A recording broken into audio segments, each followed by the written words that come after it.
On en sait un peu plus sur ce qui s'est passé à Grande Retraite hier soir. On vous parlait de l'agression mortelle de Faouzia Mohamed Hossein.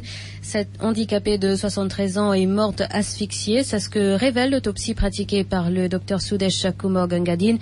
La belle-sœur et le frère de la victime sont en détention. Mais il y a aussi d'autres révélations troublantes dans cette affaire, Priscilla Sadia. Troublantes non seulement parce que la victime, vous l'avez dit, a été torturée à mort, mais aussi parce qu'elle a subi des sévices sexuels. Les résultats de l'autopsie indiquent qu'elle a eu les côtes fracturées.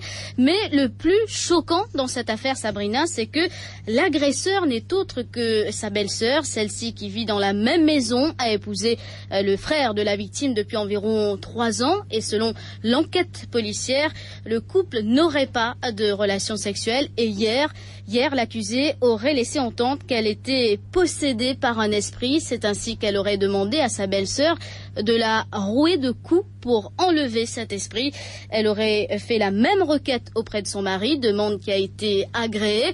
Mais à un moment donné, selon les dires du mari à la police, l'accusée aurait eu un comportement anormal et aurait commencé à embrasser sa belle-sœur.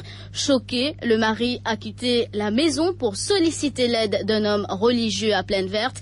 Et c'est à son retour, en compagnie du prêtre, qu'il a retrouvé sa sœur à moitié nue sur un matelas au sol. Elle était déjà morte. Le couple, vous l'avez dit Sabrina, a été arrêté. L'enquête dans cette affaire est menée par le chef inspecteur Ban Soudeb.